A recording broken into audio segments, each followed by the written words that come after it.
ओम शांति दीदी। मैं हमेशा सोचती थी कि मेरी शादी के बाद मुझे एक बड़ा संयुक्त परिवार मिलेगा, उसमें हमेशा हंसी खुशी रहेगी। लेकिन दीदी अब तो रोज कोई ना कोई बात हो जाती है। कभी सास से मनमुटाव, कभी बच्चों की शरारतें, कभी देवर देवरानी के बीच तकरार, और सबसे बुरा तो ये कि इन सब के बीच मेरा मन बहुत बेचैन रहने लगा है। ऐसे माहौल में मैं बिल्कुल शांत नहीं रह पाती। मैं अपने घर में शांति लाने के लिए क्या कर सकती हूँ दीदी?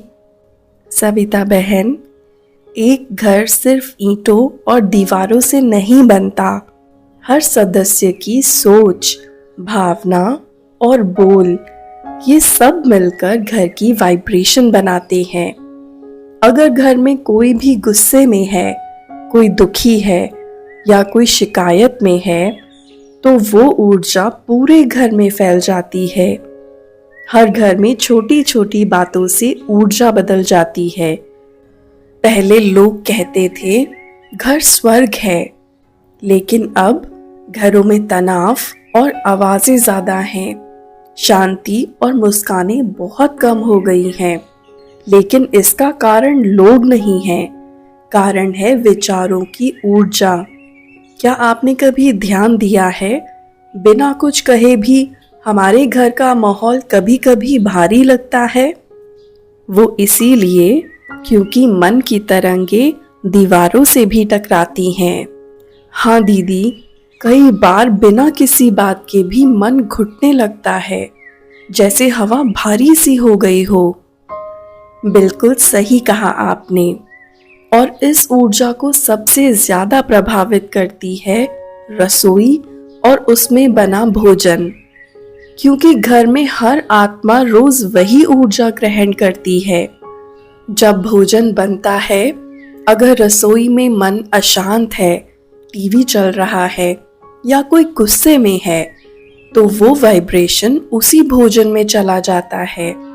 और फिर जब परिवार वही भोजन करता है, तो वही अशांति सबके मन में फैल जाती है। मतलब दीदी, मैं अगर तनाव में खाना बनाऊं, तो उसका असर मेरे पूरे परिवार पर पड़ सकता है।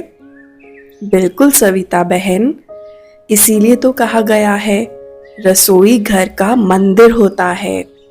जब वहां प्रेम, शांति और परमात्मा की याद में भोजन बनता है, तो वो भोजन सिर्फ शरीर को नहीं बल्कि आत्मा को भी पोषण देता है। एक नियम बना लो, भोजन बनाते समय ओम शांति की हल्की ध्वनि चलाओ या कोई भजन चलाओ। मन में भावना रखो, ये भोजन शक्ति बनेगा, प्रेम बनेगा। फिर देखना, धीरे धीरे वही वाइब्रेशन पूरे घर को बदल देगा। लेकिन घर में इतने लोग हैं, सबकी सोच अलग है, बोल अलग है। मैं शांत भी रहूं तो भी बाकी लोग तो झगड़ते ही रहते हैं। क्या सिर्फ मेरे अकेले के बदलने से कुछ फर्क पड़ेगा? बहुत अच्छा प्रश्न है। देखो, अगर अंधेरे कमरे में एक छोटा सा दीपक जल जाए, तो रोशनी चारों ओर फैल जाती है। बिल्कुल वैसे ही अगर घर में एक आत्मा भी शांत और स्नेहमयी हो जाए, तो वो ऊर्जा सबको छूने लगती है। कई बार लोग नहीं बदलते, लेकिन वातावरण बदल जाता है और वातावरण उन्हें बदल देता है।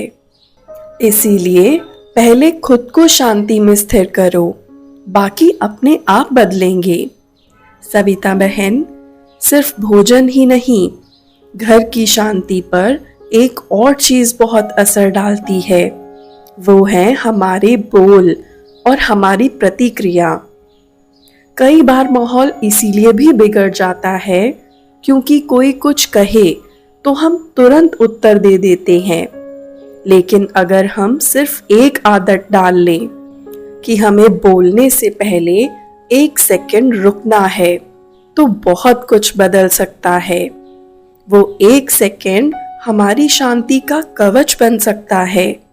जब सामने वाला ऊंची आवाज में बोले, तब मन में बस यही सोचो, मैं आत्मा शांत हूँ, मैं कुछ भी गलत नहीं बोलूंगी। बस ये एक विचार ऊर्जा को बिल्कुल बदल देता है।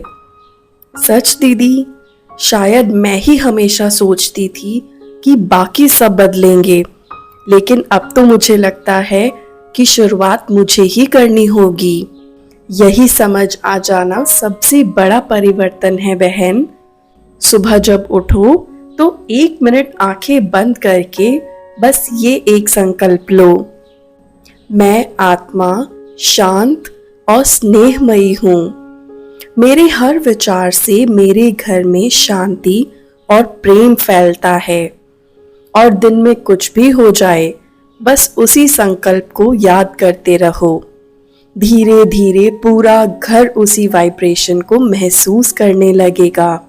रोज सुबह घर के ड्राइंग रूम या मंदिर के पास 5 मिनट के लिए ओम शांति की ध्वनि चलाओ। सारे घर के सदस्य अगर साथ बैठें तो और भी अच्छा है। ये 5 मिनट का कलेक्टिव साइलेंस पूरे दिन की वाइब्रेशन को बदल देता है। फिर दिन भर काम, बातें, व्यस्तता, सबके बीच भी शांति बनी रहती है।